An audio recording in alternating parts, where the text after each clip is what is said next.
And the only thing I could think of when saying, "Well, what would I want them to say?" It would be related to Shroud, and obviously that didn't seem quite right to have them, kind of talk about our game.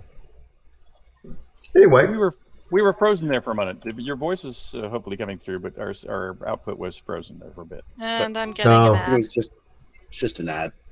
Oh, okay. So we'll wait for the ads. Now, it's funny because our channel is set not to present ads, so that's kind of an interesting situation. Twitch changed that. You can't not now. Oh, so they're ignoring because we are partners on Twitch, and they have that option in there, but like you said, they must... it's social media. All the social media platforms are trying to jockey for how to make money. So, yeah. To all of us. Oh, to all the rest of us who use it. Exactly. Okay, so let me see where we are. We're still a little bit early for another prize name, but we are getting close to that. So, guys, if you're in game, make sure to say "Happy Birthday, Lord British" in any chat. That could be a whisper, universal, local, party, whatever, zone chat. It'll work perfectly on any of those. It has to be in game. Has to be in game. Has to be in game. So we'll be doing another drawing in probably about 10 to 15 minutes. And then where we are now is anything else anybody has to talk about. Do we have any more Ask a Devs that anybody wants to talk about? Or we could do a Q&A directly from the Twitch stream as well. There aren't many Ask a Devs that usually relate to me, so I'll sort of do like a half request that if you have quests, not to say wish list or feedback on existing quests, but I'm a quest guy. I'm a level designer guy, so that means I do puzzles, new maps, NPC dialogue, NPC names, things like that. Decorations, combat situations. If you have questions about what was the thought process behind such and such, then that would probably be a good Ask a Dev for me. Also, thank you for the friend requests from Darkline and Zepeth Weinemer. Thank you. We are now friends. I look forward to adventuring with you. And Dash Banjo, here is your shield. There, I have accepted the trade. So, Belladonna, yes, I saw your Ask a Dev earlier as well, and that one, you're right, we need to do an animation for that if we're going to do it. So that may take a little bit for us to get done. What she asks is that have a more lady-friendly sitting emote for sitting on the ground, because some of the skirts don't sit right, or say skirts, so dresses, skirts, and anything like that. It doesn't quite sit right. That's a very good point. Yeah, and there's an animation. I think we still have some discussion on, but a lot of games have. A /sit emote, right, which does do usually an Indian style, as they call it, cross-legged sitting on the ground thing. But then there's also a /sit chair, where the avatar will produce a chair from nowhere and then just sit down on a stool or a chair or something along those lines. I'd like to see that happen. I guess we still would have to discuss that possibility. So I'm at risk of saying something out here in the open, but if we could get that done, I think I would be happy with that, because at least that would afford some better opportunities for sitting, out in the wilderness without having to actually sit on the ground. Yeah. Another one, Nerthus. Please don't use Ask a Dev for things that are bug reports. If the short medieval shirt is clipping badly in inappropriate ways, make a bug report. Yes, please. Right, definitely. To me, that's the easiest sort of division right there between what is Ask a Dev and what's not good for Ask a Dev. It's like, if something seems broken, then definitely you gotta submit it. Or even if it doesn't seem broken, if it just seems like something was made wrong with it. So you might say why is the blacksmith at the tailoring shop? That's kind of broken. So you can report that as a bug as well. No, Owsley is saying that the conversational emotes were broken with a prior release. When I tested them on QA for the increase of the character length, they were working. I if they're believe that some work and some don't. It depends on only the humanoid figures have the full set of emotes set up. gotcha, If you right, try and that to would do make sense, something with a dragon, it just doesn't gonna know what to do. right? Yeah, gotcha, and it would. I guess it would kind of make sense that the script is just going to basically ignore it. It's not going to print up an error or anything like that. So if that's what it is, then that would be expected behavior. But if there are any emotes that aren't working, ones that use objects don't work. Oh, read book and things like that. Okay, well, again, if we don't already have a forum post on that, if you could, put up some detail and things along those lines, maybe with a short example script, and then which conversationalist you're using. That way we could try to duplicate it, verify it, and then we'll take a look at it, see if we can fix it.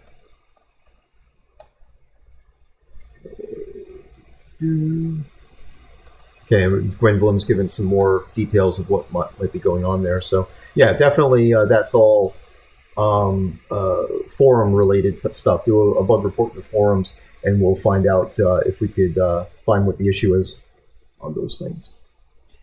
Gebo Ranlong. Yes, I hope Reigns does not show up either. Reigns is not allowed in my worlds anymore. I will find Reigns someday. After all these years, it's been 97, 79. Excuse me, 97 to 07 to 17 and +5, so 25 years ago. Yep, 25. 25 years ago, Reigns killed me at the end of the Ultima Online beta, and I have never been avenged. I've never even met Reigns. We knew it was Reigns. We looked up in the logs, but Reigns disappeared into the ether. I've heard rumor every now and then about somebody who claims they've met or knew the actual Reigns, but no Reigns ever shows up. But you're never gonna be avenged if he's not allowed in your worlds. I'll find him in his world, in this world. But it is interesting. Some of you might know on Twitter. I had a Twitter success the other day, which is I was going through my letters from the very first publication of a Calabeth, where at the very end, when somebody finishes it, it says, "Report your feat to Lord British." And the very first letter I ever received was sent in to originally California Pacific, but eventually forwarded to me. So my very first "Report Your Feat," I actually tracked that person down through Twitter. So I now at least know who they are. Was it Reigns? It was not Reigns. It did make me think of it. That would have been a nice circle if he That would have been a very good circle, but no, it was not Reigns. Then became the deadly stalker. Gotcha. All right, so his name is Paul Rogers from England. Nice. Good job, Paul. Yeah, that's interesting. Paul Rogers was also the name of, I believe, somebody, was it Foreigner? In the lead singer of a band? Oh, could be. I know Foreigner. I don't remember the name of their people. But yeah. Okay, so let me see. Somebody was asking, this goes a while back, I think. Yes. Could we add the ability to add inky scripts to placeable pets?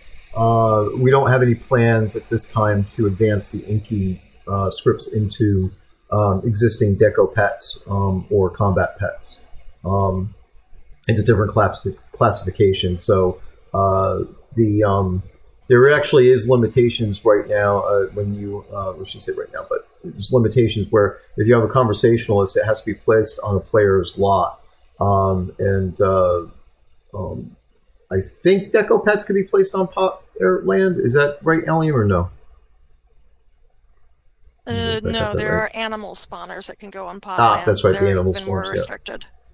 Gotcha. So it's a permissions problem. There's a different permissions tree in the player in town area that's not part of a player lot in the player lot. So that causes a conflict. So we don't do that. So anything that's following you around, can't be a conversationalist. It would actually change the nature of that NPC. So we'd have to create a whole subset or duplicate line of pets that would be conversationalists. I mean, dragons are intelligent, so obviously they could be conversationalists because in theory dragons can technically speak. But I don't. There is one in game who speaks, and there are several others that have names. Yes, there you go. The blue dragon in Boreas. Right, Yeah, and so other than that, I think we were kind of staying away from making things into conversationalists that were not sentient per se, right? But anyway, there was that, and then there was this kind of dovetails into another thing that was being asked, something about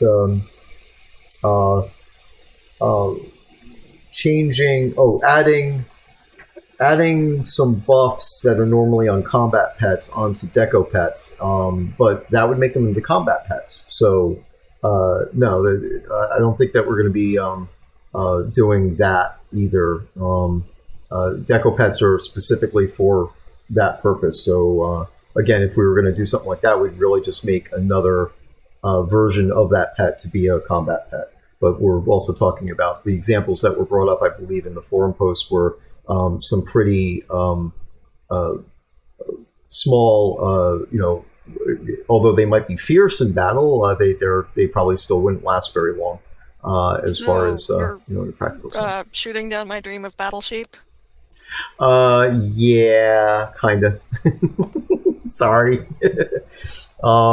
Yeah, I mean the examples, of course, were for some of the smaller type of pets, but. Again, it's a matter of whether or not we can't convert deco pets into, give them skills, but it doesn't mean that we can't create a battle pet version of it. Down the Here's road. one.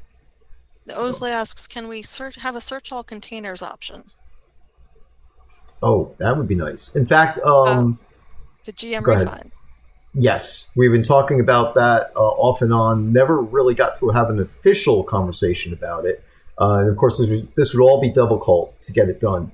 But we have, as most players, well, I shouldn't say most players, but any player who's actually lost an item knows that we could log on, impersonate your character, get into your account, and then we have extra menu options, and one of them is GM find. So we could actually type in a string and it looks through all your containers. And when I say container, I don't mean boxes, I mean database containers. So it'll tell you where a thing is, even if it's on another lot or whatever. So we would have to look into what we would need to do to make that safe and make it work properly for a player. But for a long time, even before I was on the team, I was really looking. This has been one of my agenda items. I'd like to get that out there because it just makes sense. I mean, I dare say dare I say that I have even more advanced ideas and hopes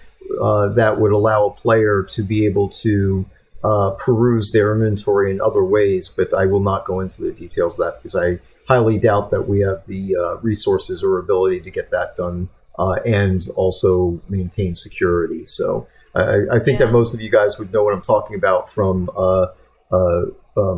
my.uo.com was the original purpose behind it. So I won't say anything more because I don't want to make any promises.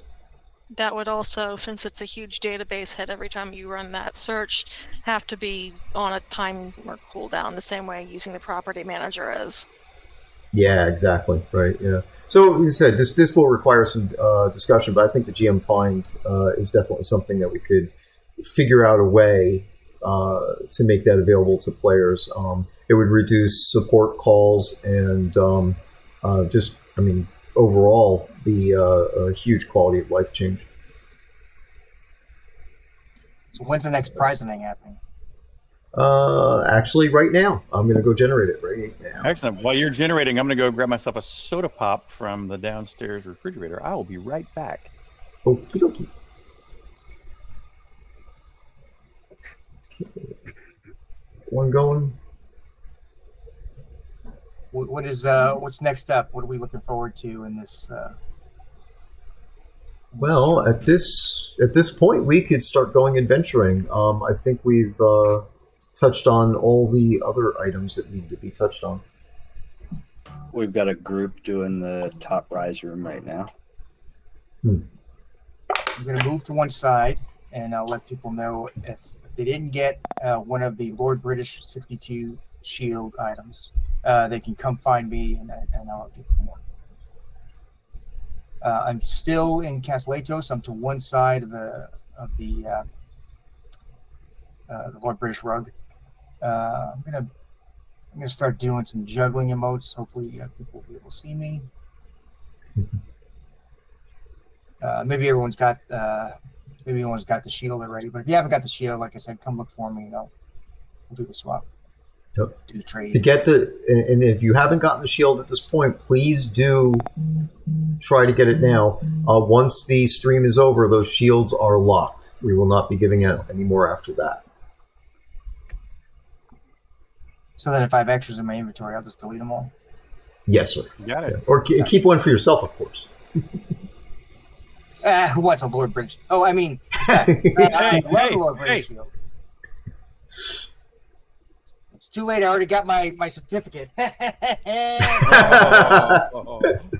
Oh, jeez. Yeah, but your metal's going to get mysteriously lost in the rail. Exactly. King's mail is not always that reliable. Okay, we have prizings if we want to do that. Who wants Angelique to? Valley? I'm sorry. Sorry, I'm answering in voice something that should be in text. Don't mind me. Oh, all right, no problem. Go for it. Go for the prize name. How do I get a shield? What's going on? Gotcha. Okay. You can come. So initiate the trade with me, people. I won't assume that you want a shield just because you're standing next to me. Oops. There we go.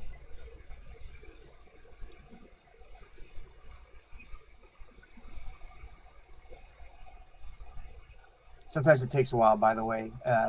There's so much going on that it slows the trade process and sometimes cancels out some windows. So there's been some errors because there's just so much going on. But if you could be a little bit patient, just I'm happy to give them out to everyone who comes over. Right.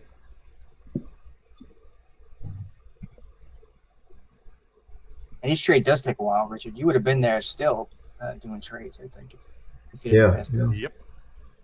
A lot of them. Okay. Who wants to do the thing? Or I could read both of them if everybody. Because I know Sanyo's busy. Or Allium, do you still want to split on this? I'm sorry, I'm multitasking. What was that? Get Vesper to work. Not a problem. Yeah, Vesper, you want to read off names, or you said you were actively in the Rise? I can do it. Okay, all right. So which one do you want to do, names or prizes? Names. Okay. All right, so I'll read off the prizes. Okay, so here's the prizing for this hour. And the Lord British Round Shield goes to... Shady Death and Tianzi. And we have a Lord British Medium Telescope, which goes to... Elwyn Moon and Gemma Star. Excellent. And a Lord British Throne. Stein and Denna Merchant. Then a Lord British Moondial. Belladonna Rose and Chatul Adventure. Okay, good. Lord British Birthday Cake 2014 edition, the first one. Laned and Ismodi. There you go. Congratulations to all the players. And a thank you for the friend request from Angelique Del Valle.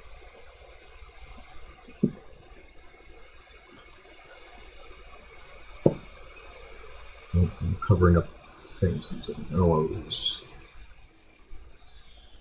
Alright. Back here. And There's it really is. This really is hard with one monitor, let me tell you. Laz, good to see you, sir.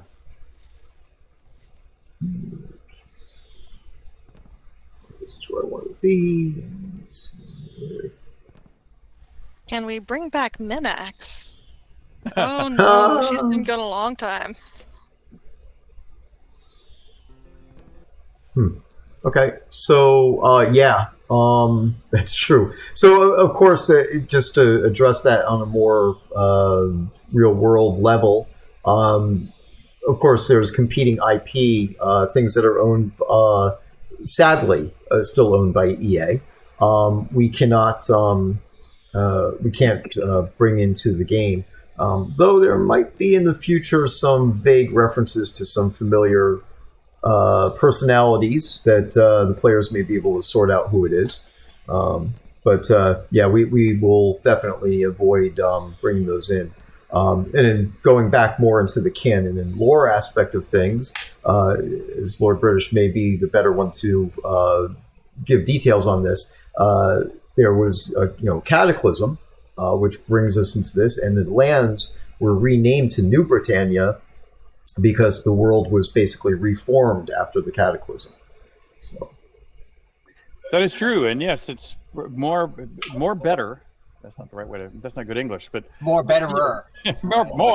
more betterer. Yes, no. New Britannia is not Britannia. New Britannian lore is not Old Britannian lore, but Lord British. It's because that is personal intellectual property.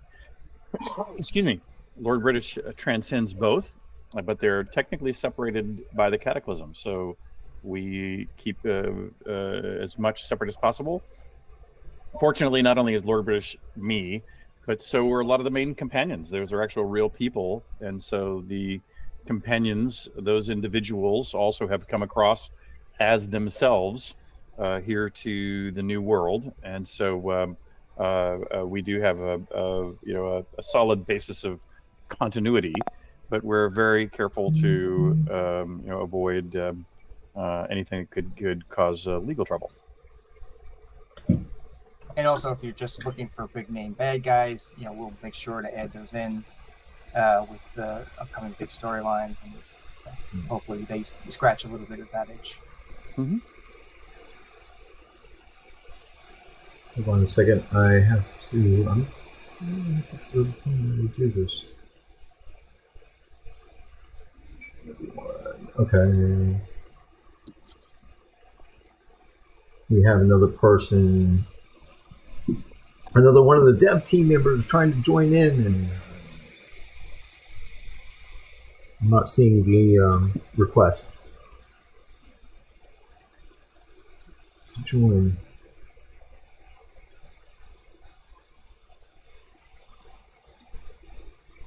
All right, other developers. Who has your Shroud of the Avatar coin on them?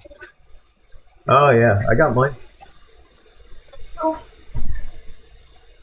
I pull it out. at my desk. I don't know which one you want. I have them all. Currently, the one I'm holding is my. There, I heard one, that. Which is Okay. I got mine. Awesome. There we go. Good job. I was also noticing, since a lot of the characters in my games have come from the SCA, the Society of Creative Anachronism friends I have, in my desk here in front of me, I also have like coins from. This is the barony of Bjornsburg down in southeast Texas. I'm trying to read this little tiny one. I can't read on it, but it's another hand minted coin from another barony down here in the south, but I just sure can't read it. I also have several of these, Richard. I don't think you'll be able to see it. It's a great job coin that you used to have. Oh yeah, inside the that's office. right. Yeah, remember I used to punch holes in them. I still owe you. I have 6 of them, my friend. Yeah. Come pulling for payment soon. I know. There you go. I owe you a debt. Vesper's I got owe his you. coins. Look at the pile Vesper has. Yeah. Awesome. Hey, just to step back for 1 second, because there was a question that was asked, and actually Merrick answered it directly, whether UO was before or after Shroud in the timeline. So it actually goes from Caesarea, which was Ultima 1, and then after Lord British actually took control of the planet, I guess, it was renamed to Britannia, and that goes all the way through to Ultima 9 and UO. So, if I may, yep. the slightly inaccurate there. So, Okay.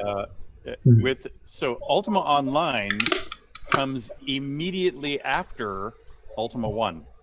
And that's right. Even though the game came out much later, the shard of immortality, which the gem of immortality, which was busted into shards, created the copies of Caesarea, which became the map and the world of Ultima Online, ultimately.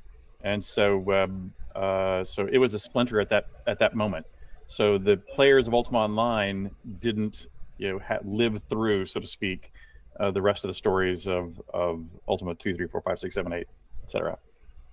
Right. Some of those items did come into the of course. Because the canon's not really kept that canon, but it did follow the single player game storyline for sure, but some of the characters and but the actual splitting of the world, splitting of the worlds happened at the time of Ultima 1. They were independently but parallel evolutions. Nice. Right. That's good. I wasn't actually sure. I remember, I was a community guy in Ultima Online, so I was intimate with like some of the backstory bits, but I guess I was never clear on exactly when the shards, when the in-game history of Ultima Online actually started. Right. And would it be correct to say that Shrine of the Avatar's world is technically one of those shards created? The Cataclysm was at the same time, or was that later?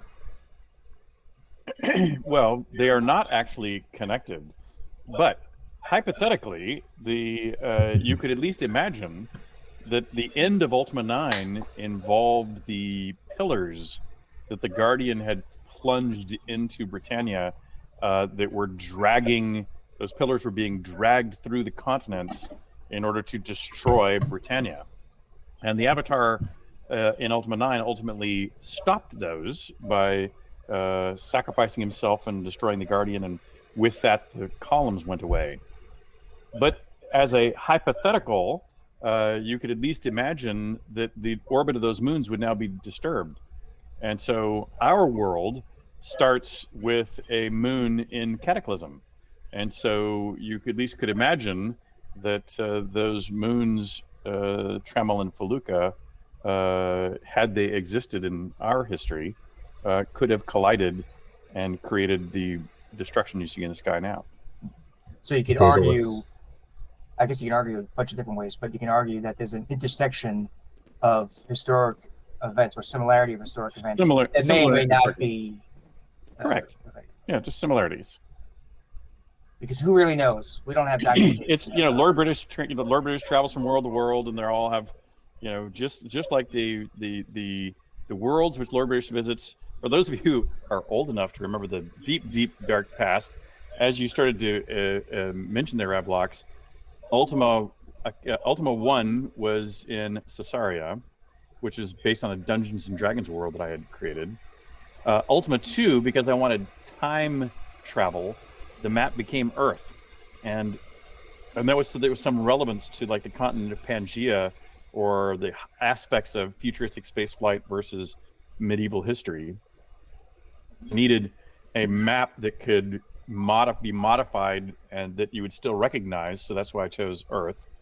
Then Ultima 3 went back to a modified form of Caesarea, with no explanation as to why those three had taken place. In those first three games, frankly, I didn't know there was going to be another game. When I wrote a Calibeth, it wasn't even meant to be published. The Ultima 1 was the first game I meant to be published. There was only an Ultima 2 because there was a demand for an Ultima 2 after I finished Ultima 1. And then finally with Ultima